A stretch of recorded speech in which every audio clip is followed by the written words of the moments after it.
नमस्कार दोस्तों, मैं मनीष कुमार भोज आप सभी का अपने YouTube चैनल पहाड़ एजुकेशन में हार्दिक स्वागत करता हूं। दोस्तों, आशा करता हूं कि आप सभी लोग स्वस्थ होंगे और साथ ही आपकी जो आगामी प्रतियोगिता परीक्षाओं के लिए आप समर्पण भाव से जो तैयारी कर रहे थे, कहीं ना कहीं उस परीक्षा में ये कहें बाधा उत्पन्न हो चुकी है, कहें उसमें कहीं ना कहीं विराम या अल्प विराम अब लग चुका है। जो जितने भी मैं जो बात कर रहा हूँ, उत्तराखंड प्रवक्ता संवर्ग भर्ती परीक्षा की जितने भी प्रदेश भर में जितने भी बच्चे तैयारी कर रहे हैं, तो कहीं ना कहीं उनकी तैयारी में एक ठहराव या कहे एक बाधा उत्पन्न हो चुकी है। जैसे कि आप सभी को सर्वविदित है कि पूर्व में बहुत से अभ्यर्थी आर्थिक रूप में भी नुकसान हुआ और थोड़ा सा संभले थे, तो अपनी मुख्य परीक्षा की तैयारी में लगे थे, तो वहां पर भी आपको कहीं ना कहीं एक झटका देखने को मिला। क्योंकि जब सरकार द्वारा जो एक नोटिफिकेशन जारी किया गया था जिसमें ये वकालत की गई थी कि आपकी जो प्रारंभिक परीक्षा यहाँ पर निरस्त कर दी गई है और उसकी पश्चात यह मुख्य परीक्षा होगी, तो उसमें भी बहुत से अभ्यर्थी संचय में ये बने हुए थे कि यार अब मुख्य परीक्षा प्रारंभिक परीक्षा तो हटा दी गई है, इसके नहीं बढ़ते, अब क्या विषयवार परीक्षा होगी। तो बच्चे अपने स्तर से अपने सब्जेक्ट को जो आयोग ने जो पूर्व में जो सिलेबस दिया था उसके आधार पर अपनी परीक्षा की तैयारी में जुटे हुए थे। अब कहीं ना कहीं उस जो तैयारी जो आप लोग कर रहे थे उसमें क्या है, विराम लग चुका है। अब आप लोग अब ज्यादा कहीं ना कहीं परेशान हो सके। जितने भी उत्तराखंड में प्रवक्ता संवर्ग के संबंध में जितने भी बच्चे तैयारी कर रहे थे, कहीं ना कहीं उनके हृदय मन में एक आक्रोश है सरकार के प्रति, आयोग के प्रति, कहीं ना कहीं गुस्सा साफ देखने को मिल रहा है। जैसे कि मैंने आपको कल के ही वीडियो में स्पष्ट कर दिया था कि आपकी जो प्रवक्ता भर्ती परीक्षा है, ये आप 7 से 8 महीने के अंतराल इसको लगेगा। अब शासन ने या कहें आपके शिक्षा निदेशालय ने आयोग से जो पूर्व में जो अध्यासन भेजा था, उस अध्यासन को प्रवक्ता संवर्ग का ये वापस मंगा लिया था, मंगाने की यहाँ कवायद कर दी थी। जैसे कि ये जो अध्यासन थे ये अचानक ही आज के दिन में ही इसे वापस कैसे कर, आज ही निरस्त कैसे कर दिया। जैसे कि कल की वीडियो में मैंने आपको स्पष्ट तौर पर कहा था कि उत्तराखंड बेरोजगार संघ के जो उपाध्यक्ष हैं राम कंडवाल जी, जब कल आयोग गए थे, आयोग के अध्यक्ष या उच्च अधिकारियों से जब उन्होंने वार्तालाप करी थी, जब प्रवक्ता संवर्ग भर्ती परीक्षा के संबंध में भी उन्होंने अपडेट जानने की कोशिश की, तो उनके द्वारा स्पष्ट कहा दिया था कि अब शिक्षा विभाग द्वारा जो ये अध्यासन था, ये अध्यासन को क्या है वापस मंगाने के लिए इन्होंने पहल करी है और पत्राचार हो रहा है, तो अब ये अध्यासन वापस जाएगा। उनका कहना था कि जो ये प्रारंभिक जो परीक्षा स्कैनिंग भर्ती परीक्षा थी, ये जो निरस्त जो ये की गई है, जो अगली आगामी जो आने वाले वर्षों में जब ये प्रवक्ता की जो भर्ती आती, तब वहां पर अगर निरस्त होती तब ये अच्छा था कि बीच भर्ती प्रतिक्रिया में चेंजेस हो गए हैं या उसको निरस्त कर दिया तमाम चीजें, तो इस वजह से इस भर्ती परीक्षा का अभी कहीं पर भी कोई भी ये नहीं देखने को मिलता है कि ये होगी या नहीं होगी। वो भी विभाग भी या कहे जो आयोग भी कहीं ना कहीं संचय में था। तो अंततः गत्वा अगर आप देखें, आयोग ने अपने जो ऑब्वियसली वेबसाइट है वहां पर एक प्रेस नोट यहाँ पर जारी कर दिया गया है। आज अगर आप देखोगे 30 अप्रैल 2025 को ये सूचना आयोग ने क्या कर दी है, जारी कर दी है। इसमें लिखा है उत्तराखंड विशेष अधीनस्थ शिक्षा प्रवक्ता संवर्ग समूह सेवा सामान्य शाखा एवं महिला शाखा परीक्षा 2024 हेतु जारी विज्ञापन, जो विज्ञापन जारी था 18/10/2024 द्वारा गतिमान चयन प्रतिक्रिया को निरस्त किए जाने संबंध में यहाँ पर आपके क्या कर दिया, नोटिफिकेशन जारी कर दिया। देखिए दोस्तों, इस वीडियो के माध्यम से मैं बहुत ढेर सारी चीजों पर डिस्कस करूंगा। वीडियो लेंथी हो सकती है। मैं अनुरोध करूंगा जो अभ्यर्थियों को लगता है कि इस वीडियो के माध्यम से आपका समय बर्बाद हो रहा है, तो मैं कटबद्ध आपसे निवेदन करूंगा कि आप इस वीडियो को यहीं पर ही छोड़कर अन्यथा देखिए। और जो बच्चे इस वीडियो को देखना चाहते हो, आपको इसमें बहुत चीजें स्पष्ट होंगी, कैसे आपको रणनीति बनानी है, आगे सारी चीजें मैं आपको इसमें बताऊंगा। तो इस वीडियो में बने रहें और अंततः अवश्य देखें। देखिए दोस्तों, जैसे कि आप सभी को सर्वविदित है कि इसमें स्पष्ट तौर पर कह दिया है, जैसे कि आपको पता है कि 613 पदों पर यहाँ पर क्या था, विज्ञापन 2024 में ये जारी किया गया था। और इसमें जैसे सामान्य शाखा की अगर कहें तो यहाँ पर 500 550 आपके क्या थे सामान्य शाखा में थे और 63 जो पद थे महिला शाखा के अंतर्गत दिए गए थे। अब यहाँ पर कहता है कि दूसरा पॉइंट आप देखने का ये प्रयत्न करेगा, आपके पास होगा। ये कहता है कि उत्तराखंड शासन द्वारा पत्र संख्या अगर कहे ये जो है दिनांक 9 अप्रैल 2025 के माध्यम से 9 अप्रैल 2025 के माध्यम से उत्तराखंड विशेष अधीनस्थ शिक्षा प्रवक्ता संवर्ग समूह सेवा सामान्य शाखा एवं महिला शाखा के पदों पर सीधी भर्ती द्वारा चयन हेतु गतिमान जो चयन प्रतिक्रिया को निरस्त किया जाने का यहाँ पर किया गया था, अनुरोध किया गया था। कहीं ना कहीं जो कुछ ऐसे उत्तराखंड में कुछ ऐसे युवा थे जो ये चाहते थे कि प्रारंभिक परीक्षा यहाँ पर हट जाए। जैसे कि आपने देखा होगा कि जैसे जो रविंद्र जुगरान जी हैं उनके द्वारा भी ये पहल की गई थी उनकी प्रवक्ता संवर्ग के अंतर्गत, जो एकदम अगर कहें जो एक विशेषज्ञ होता है वो जो प्रारंभिक परीक्षा के माध्यम से जो विशेषज्ञ नहीं जा पा रहा है, विशेषज्ञ क्या है, कहीं ना कहीं विशेषज्ञ की उपेक्षा हो रही है, वो अपने सब्जेक्ट का महारत उसमें नहीं जा पा रहा है, तो इसलिए इस भर्ती परीक्षा को निरस्त कर दिया गया था। जैसे कि आपने देखा था पूर्व में जब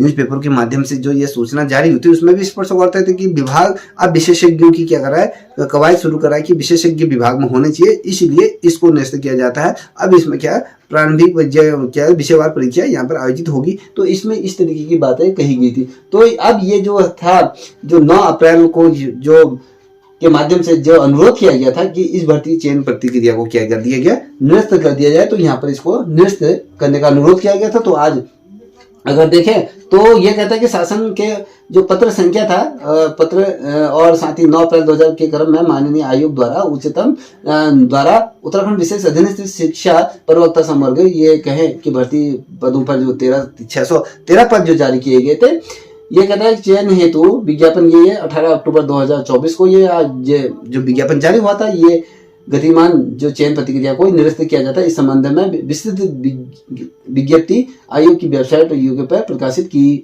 गई है और उक्त का जो भी है यह अवलोकन करना सुनिश्चित है। उन्होंने आपको स्पष्ट कह दिया कि ये जो तमाम चीजें हैं अब ये पूरी तरीके से निरस्त कर दी गई। अब एक नया विज्ञापन यहाँ पर जारी होगा, तो यहाँ तक तो आप सभी को पता है। अब मैं यहाँ पर जो चीजें बता रहा हूँ उस चीज को थोड़ा सा ध्यान देंगे। पहला क्वेश्चन है कि ये विज्ञप्ति को निरस्त करने का क्या कारण रहा। ठीक है, आपको मैं बता दूं वर्तमान समय में 2000 अगर जैसे कि आपने देखा था कि उत्तराखंड के जो मुख्य सचिव है उन्होंने भी ये कहा था कि अब आउटसोर्सिंग के माध्यम से कोई भी भर्ती नहीं होगी। अब विभाग में जितनी भी भर्तियां होंगी अब क्या होंगी, नियमित रूप में भर्तियां होंगी। कहीं ना कहीं आप ये लेके चलिए कि प्रवक्ता संवर्ग का जब नया विज्ञापन आएगा 613 पद थे, इन पदों में आपको बढ़ोतरी देखने को मिलेगी, कहीं ना कहीं एक अच्छा संकेत है। और दूसरा है इस भर्ती को जो निरस्त करने का मेन उद्देश्य था, क्योंकि आयोग ने जो पूर्व में जो विज्ञापन जारी किया गया था उसमें जो पाठ्यक्रम था वो पाठ्यक्रम क्या था, स्क्रीनिंग भर्ती परीक्षा, साथ ही आपकी लिखित परीक्षा के आधार पर उसको चयन किया था कि अपने हिसाब से उन्होंने नंबर में इसको विभाजित किया, इतने नंबर का ये होगा, इतने नंबर का ये होगा, इस आधार पर ये किया गया था। अब इसमें क्या था, अचानक जब ये भर्ती निरस्त करने का जो डिसीजन लिया गया था प्रारंभिक परीक्षा, तो अब यहाँ पर मुख्य परीक्षा का क्या सिलेबस किस टाइप से होगा, किस तरीके से इसमें विभाजित किया। अगर हम कहें 150 अंकों का रखा गया है, 200 अंकों का, 300 अंकों का रखा भी जाएगा, तो उसमें किस तरीके, क्या इसमें आपके शिक्षण अभिरुचि के भी प्रश्न दिए जा सकते हैं 50-60 नंबर, या फिर कहें कुछ उत्तराखंड का भी दिया जा सकता है। ओवरऑल देखा जाए कुछ सामान्य चीजें जैसे आपने देखा था एलटी भर्ती परीक्षा के समथिंग जैसा अगर कहूं तो एलटी भर्ती परीक्षा का जैसा पेपर था उसी तरीके से पेपर यहाँ पर सेट किया जाएगा। मुझे लगता है कि इसमें आपका उत्तराखंड भी देखने को मिलेगा, हल्का सा थोड़ा सा कुछ प्रश्न आपको यहाँ पर देखने को मिलेगा। अगर नहीं ये चीजें नहीं होती तो आपको विषयवार जो यहाँ पर सिलेबस है तो उसमें कहीं ना कहीं आपको जो पूर्व में जो आयोग द्वारा जो सिलेबस तैयार किया गया था उस सिलेबस से और इस सिलेबस में आप देखोगे धरती आसमान का अंतर देखने को मिलेगा। उसमें चयन और जो तमाम चीजें वो सारी चीजें उसमें बदलाव उसमें देखने को मिलेगा। और आपको बता दूं जबकि इतने ढेर सारे पद इसमें दिए गए थे, मान लो अगर मैं कहूं कि इतने ढेर सारे जैसे विषय हैं तो हर विषय का अगर मैं बात करूं तो इसके लिए इतना समय इसमें क्यों लगेगा। मैं कह रहा हूं कि आपको ये लेके चलिए कि ये अक्टूबर-नवंबर तक ये जाएगा। अगर विज्ञापन अगर आयोग इसमें जल्दी त्वरित कार्रवाई करता है या शासन इसमें त्वरित कार्रवाई करता है तो शासन जब इस पे त्वरित कार्रवाई करेगा, इसका सिलेबस तैयार करेगा, इसमें अगर पदों की बढ़ोतरी भी अगर करेगा तो फिर वो कार्मिक विभाग को भेजेगा, तो कार्मिक विभाग उस पदों पर स्वीकृति प्रदान करेगा। तो थोड़ा सा कार्मिक विभाग में 1-2 महीने वहां फाइल लटक जाएगी। जब वहां से पास होगी तो जाके फिर आयोग को अधिसूचना भेजी जाएगी, फिर आयोग उस पर क्या करेगा, विज्ञापन जारी करने में भी वो समय लगाएगा। अब विज्ञापन जारी करेगा उसके बाद कुछ समय आपको यहाँ पर फॉर्म फिलअप करने के लिए देंगे। जो अभ्यर्थी जिन अभ्यर्थियों ने पूर्व में फॉर्म भरा था वो तो ठीक है, कुछ नए अभ्यर्थियों को भी इसमें क्या करेगा, मौका दिया जाएगा। क्या प्रश्न चिन्ह ये उठता है कि यदि ये भर्ती पूरी तरीके से निरस्त कर दी गई है तो क्या अब जो नया विज्ञापन आएगा क्या उसमें जो पूर्व में जिन अभ्यर्थियों ने फॉर्म भरा था क्या उनका पैसा रिटर्न होगा या उनको फॉर्म भरने की जरूरत होगी या नहीं होगी। तो ये दूसरा क्वेश्चन होता है। अगर जो निरस्त अगर पूरी तरीके से करती है, अगर यहाँ पर नया विज्ञापन जारी होता है, कहते हैं कि पुनः इसमें आवेदन किया जाता है तो उन अभ्यर्थियों को क्या जो पूर्व में 2000 ये कहते हैं कि 18 अक्टूबर 2024 को जिन अभ्यर्थियों की यहाँ पर एज थी जो अभ्यर्थी उम्र के उस पड़ाव पे थे कि जब फॉर्म फिलअप करने की, तो वहां पर क्या इन अभ्यर्थियों को भी यहाँ पर क्या फॉर्म भरने के लिए मौका मिलेगा या नहीं मिलेगा, ये तमाम चीज। अगर ये यहाँ पर अभ्यर्थियों को मौका नहीं मिलता तो ये भर्ती फिर लटकेगी, क्योंकि वो फिर कोर्ट जाएंगी कि पूर्व में हमारी क्या गलती है, जब विज्ञापन आया था तो उस टाइम पे हमारी एज थी तो हमें भी मौका दीजिए, ये तमाम। तो सारी चीजों से बचने के लिए कहीं ना कहीं सरकार बीच का रास्ता है, जो पूर्व में जिन्होंने फॉर्म भरा था वो तो एजिटेट रहेंगे, या फिर कहें जो नए अभ्यर्थी भी इसमें आपको ऐड होते हुए देखने को मिलेंगे, क्योंकि अब इसमें थोड़ा सा कंपटीशन थोड़ा सा ज्यादा हो गया। ठीक है, ये चीज को ध्यान में रखिए।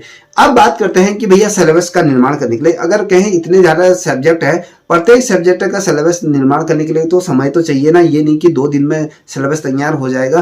तो इस सिलेबस का निर्माण करने के लिए भी अच्छा खासा आपको समय देने को मिले। अब मुझे जहां तक मैं अपने तरीके से सोचूं तो कहीं ना कहीं ये जो तमाम चीजें की जा रही हैं सरकार के द्वारा 2027 को मद्देनजर रखते हुए ये तमाम चीजों को किया जा रहा है, या कहें इस तरीके से जो चीजें अपनी फील्डिंग सजाई जा रही है कि 2027 का जो ये मंच तैयार किया जा रहा है, तो कहीं ना कहीं उसको मद्देनजर रख के देखें तो ये उसी की तरफ बढ़ रहा है। तो या देखें ये तमाम चीजों को अगर देखें तो आयोग इसको फटाफट जो त्वरित कराई, चाहे हिंदी हो, गणित हो, चाहे इंग्लिश हो, पॉलिटिकल साइंस हो, केमिस्ट्री हो, फिजिक्स हो, बायो, तमाम जितने भी सब्जेक्ट हैं उन सब्जेक्टों को जो सिलेबस तैयार करने में यहाँ पर समय लगेगा, ये तो है। तो अगर जब ये समय इतना लगेगा तो ये लेके चलिए कि विज्ञापन में देरी होगी। अब आप लोग क्या करिए, जो भी जितने भी बच्चे, अब देखिए आयोग ने अगर मान लीजिए सिलेबस तैयार करेगा, फिर उसके बाद प्रत्येक संडे को, ये तो नहीं होगा कि एक दिन में हर पेपर कराया जा सकता है, एक दिन में 2 पेपर, प्रत्येक संडे को यहाँ पर क्या होगा, आपके प्रतियोगिता परीक्षाओं का आयोजन किया जाएगा। अब मान लीजिए आज हिंदी का हो रहा है तो हिंदी के जितने भी सेंटर है वो फुल रहेंगे, फिर अगले संडे को अलग तरीके से, संडे टू संडे अलग अलग तरीके से इस परीक्षा को संपादन कराया जाएगा, लिखित परीक्षा का संपादन कराया। अब इसमें क्या होता है, अगर मैं कह रहा हूँ कि आयोग ने जैसे पीसीएस में होता है, अगर लिखित परीक्षा के आधार पर कराता है तो क्या ये ऑप्शन वाला होगा या फिर ये लिखित तौर पे होगा, तो कहीं ना कहीं इसमें संचय बना पड़ा है अभी भी। अब यहाँ पर जब क्या होगा, अब जब विज्ञापन जारी होगा उसी समय पता चलेगा क्या आपके ये जो न्यूमेरिकल टाइप के क्वेश्चन आते हैं या लिखित तौर पे क्वेश्चन आते हैं। तो आयोग अब जब सिलेबस तैयार करेगा तो ये सारी चीजों को मद्देनजर रखेगा। जब एक्सपर्ट की बात करी जा रही है कि भैया विभाग में एक्सपर्ट बंदा चाहिए, तो उसके आधार पे तो फिर आयोग ये भी हो सकता है लिखित परीक्षा भी करा सकता है कि कुछ प्रश्न आपको लिखित तौर पर भी दिया जा सकता है। तो ये जिस तरीके से समीक्षा अधिकारी का जो मुख्य परीक्षा होती है जब पीसीएस की, तो उस तरीके से भी दे सकती है। तो आपके यहाँ मुख्य विषयवार परीक्षा होगी। तो जहां तक ये है कि मैं जो आश्वस्त हूं कि भैया इसमें जो भी पेपर होगा आपका क्या होगा, आपका ये ऑप्शन वाला ही होगा, इतना ध्यान रखिए। अब जो आपको रणनीति बनानी है कि आप ये लेके चले कि अगर आपका कोई भी सब्जेक्ट है, मान लीजिए आपका फिजिक्स है, फिजिक्स में तो ये लेके चले कि जो सब्जेक्ट पूर्व में जो सिलेबस में दिए उन सिलेबस के आधार पर थोड़ा थोड़ा चीजें देखें। कोई ये तो नहीं कि पूरा सिलेबस ही चेंज हो जाएगा, तो उसके आधार पर आप अपनी तैयारी में लगे रहिए। अब ये लेके चलिए, मैं कहूँ कि अब ये लेके चलो कि ये जो परीक्षा का जो आयोजन होगा, मुझे जहां तक लगता है कि यह नवंबर या दिसंबर तक ये जाएगा। नवंबर दिसंबर में होगा, तो ये अगर नवंबर दिसंबर नहीं होगा तो फरवरी टू जनवरी तो फरवरी में ये पेपर को संपादन कराया जाएगा। अगर ये होगा तो ये लेके चले 2027 या फिर 26 के लास्ट में ही आपको नियुक्ति प्रतिक्रिया देखने को मिलेगी। उससे पहले तो ये कुछ नहीं है। अब आपको क्या करना है, क्योंकि बेरोजगार तो बैठना नहीं है कि आपको अभी देखिए 3-4 दिनों बाद, आपको मैं बता दूं 3-4 दिनों बाद आपके अपर पीसीएस के पद आने वाले हैं। उन पदों की आप तैयारी में जुट जाइए, क्योंकि अभी आप पढ़ने के टच में हो। मुझे लगता है कि अभी आप, मैं तो कह रहा हूं ना, जितने भी अभ्यर्थी देख रहे हैं, आपको तो मेरा कहना एकदम ये लग रहा होगा कि यार ये कैमरे के सामने आ रहा है, बोल रहा है। तो मैं जानता हूं कि आपकी पीड़ा, जो जिस कंडीशन से आप लोग गुजर रहे हो, पूर्व में बहुत से अभ्यर्थी आर्थिक तौर से भी क्या है, जिन लोगों ने कोचिंग सेंटरों में जिन्होंने क्या करा था, अपनी फीस सबमिट करी थी, कोचिंग सेंटरों की तरफ रुख किया था, गांव से शहरों की तरफ गए थे, किराया दिया था, सारा कुछ दिया था, वो भी वहां पर उनको आर्थिक तौर पर नुकसान हुआ था, मानसिक तौर पर भी नुकसान हुआ था। कुछ तरीके से थोड़ा सा संभले ही थे, तो फिर से आपको एक जख्म दे दिया कि भैया आपको वही जख्मों को कुरेद दिया कि आपको हम क्या करेंगे, स्वस्थ नहीं होने देंगे, कहीं ना कहीं हम आपको मानसिक तौर पे बीमार करेंगे। तो ये क्या कर दिया, ये निरस्त कर दिया। तो अब आपका रिदम टूटा, अब आप कहीं ना कहीं डिप्रेशन में हैं, कहीं ना कहीं आप चिड़चिड़े हो गए कि भैया हम करें क्या। हमने इससे पूरा कह दिया कि उत्तराखंड बनने से जितने भी युवा बेरोजगार हमारे जो नौनिहाल हैं उत्तराखंड के, उनको तो कहीं भी कहीं कोई भी लाभ इस उत्तराखंड बनने से कुछ नहीं मिला। बेरोजगारी तस की तस है। हमारे जितने भी लोग हैं अन्य राज्यों की तरफ रोजगार के लिए पलायन करना पड़ रहा है। अगर हमारे राज्य में ऐसी कोई व्यवस्था नहीं है कि हमारे जो पलायन है उसको रोका जाए, हमारे लिए जितने भी पद खाने हैं उस पर क्या करें, भर्ती प्रक्रिया को निकालें। और इसकी वजह से क्या था, कम से कम बच्चा तैयारी तो करता। अब तैयारी आप जो कर रहे हो किस बेस पे करोगे, सबसे बड़ा क्वेश्चन है। आपने पहले प्रारंभिक परीक्षा की तैयारी करी, स्कैनिंग भर्ती परीक्षा की करी, तो वहां पर टूटे। फिर जाके अब यहाँ पर जैसे हमने सब्जेक्ट पे रिदम बनाया था तो अब यहाँ पर टूटे। अब सोच रहे हो कि यार अब आयोग अब क्या करेगा क्या नहीं करेगा, कब आएगा कब क्या होगा। वो कहते हैं ना, कब खेती होगी कब फसल होगी कब खाना खाएगा, तब तक तो उम्र भी चली जाती है, तब तक पेट में मुंह में दांत भी नहीं होते हैं, पेट पचाने की क्षमता भी नहीं रखते। अब देखिए, जो आज आपकी बौद्धिक क्षमता है, जिस तरीके से आज आपकी जो बौद्धिक क्षमता है, क्या आने वाले 4 महीने बाद 5 महीने बाद क्या वही बौद्धिक क्षमता आपकी होगी?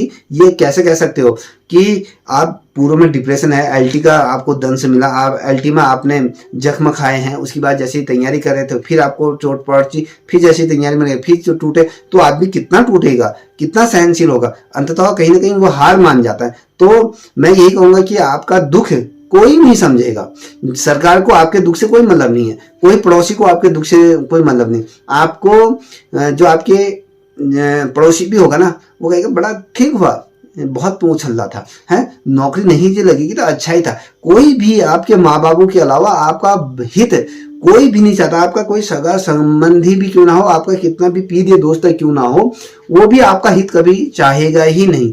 तो मेरा कहने का मतलब है कि आपके दुख से किसी को कोई लेना देना नहीं है, तो दुखी मत होइएगा। तो थोड़ा सा, अब मैं ये भी नहीं कह सकता हूँ कि धैर्य, आप हमेशा धैर्य बनाते हुए आ रहे हैं आज तक, कब तक आप भी धैर्य बनाओगे, मैं इस चीज़ को भी समझ रहा हूँ। तो मैं यही कहूँगा कि जो चीज़ें आप पढ़ रहे थे थोड़ा थोड़ा उसको पढ़ते रहिए। ये पूरी तरीके से सिलेबस चेंज नहीं होगा, सिलेबस जो भी होगा अपना रिदम बनाए रखिए। अब यहाँ पर रिदम तोड़ोगे तो जो आपने जितना अभी तक जो पूर्व में जो पढ़ा था वो सारा गुड़ गोबर हो जाएगा। अब फिर आपको जब विज्ञापन जारी होगा, अब क्या होगा, आपका रिदम टूटेगा 100%। मैं इतना लिख के दे रहा हूँ। अब आओगे कि आप विज्ञापन आप जब जारी होगा उसके पश्चात ही तैयारी करूंगा, उसके बाद से आपको कितना टाइम का समय देता है। जैसे कि आप लोअर पीसीएस की अपर पीसीएस की बात कर रहा हूँ, विज्ञापन 2-3 दिन बाद आएगा, उसमें डेट दे दी गई कि 29 जून को पेपर होगा। अगर ऐसे ही इसमें हुआ तो फिर क्या होगा, जैसे कि बहुत से बच्चे पूछ रहे थे कि पॉलिटेक्निक का क्या हुआ, पॉलिटेक्निक में भी तो वही चीजें हो रही हैं।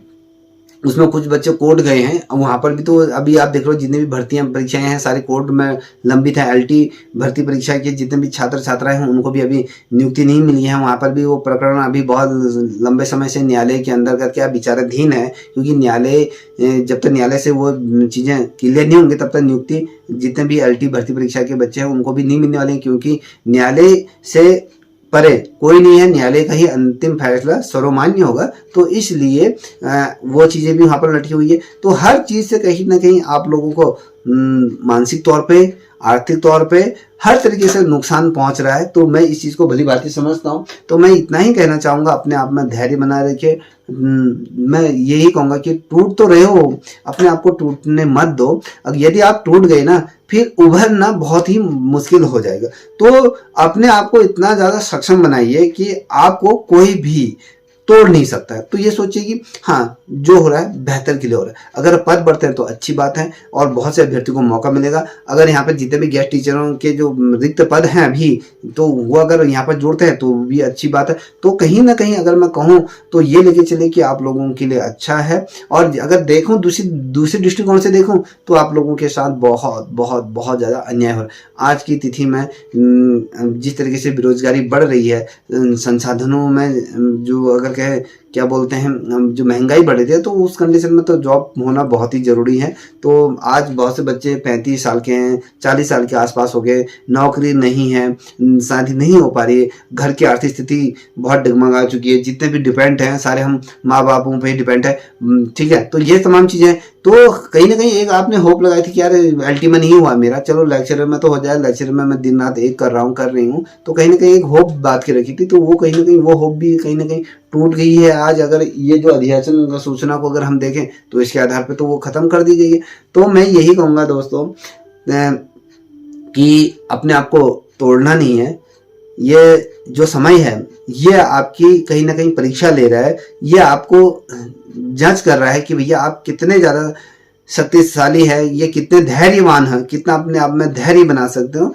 तो यदि आपका धैर्य टूटा, मैं फिर कह रहा हूं, यदि आपका धैर्य टूटा तो उभरना बड़ा ही मुश्किल हो जाएगा। तो फिर ये छोड़ दीजिए कि प्रवक्ता ये तमाम चीजें, तो अपने आप को तोड़ना नहीं है।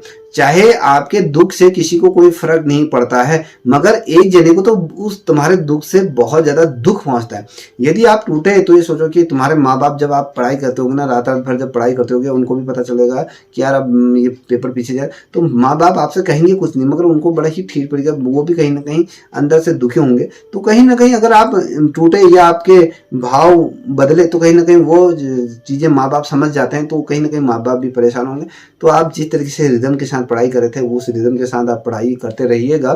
तो मैं यही कहूँगा कि जल्दी से जल्दी ये विज्ञापन जारी हो, इस पर जल्दी से जल्दी सरकार रणनीति बनाए, और ये जो विज्ञापन निरस्त कर दिया गया है तो उसमें अच्छी चीज़ों को करे और पदों को बढ़ोतरी करे, और आप लोगों की जो प्रतीक्षा है उसको ज़्यादा लंबा दीर्घकालीन ना करते हुए उसको कम समय में ही ये विज्ञापन को जल्दी जल्दी रिलीज कर दिया जाए, जिससे कि आप लोगों की जो तैयारी चल रही थी वो सुचारू रूप से चलते रहे। तो दोस्तों ये सारी चीज़ें मैंने आपके सामने रखी थी। तो कहते हैं ना कि रख हौसला, वो मंजर भी आएगा, प्यासे के पास समंदर भी आएगा, थक कर ना बैठे मंजिल के मुसाफिर, मंजिल भी मिलेगी और मिलने का मज़ा भी आएगा। यदि इस वीडियो में मेरे द्वारा आप लोगों को कहीं से भी कोई भी तरीके से या गलत शब्दों का प्रयोग किया गया, आपके अंतरात्मा को अगर मेरी बातों से कहीं कष्ट पहुंचा हो, किसी भी अभ्यर्थी को मेरी बातें अगर बुरी लगी हो, तो मैं ये आप सभी से एक आपके छोटे भाई या बड़े भाई होने के नाते क्षमा प्रार्थी हूँ। मुझे माफ़ कर दीजिएगा अगर आप मेरी बातों का बुरा लगा हो।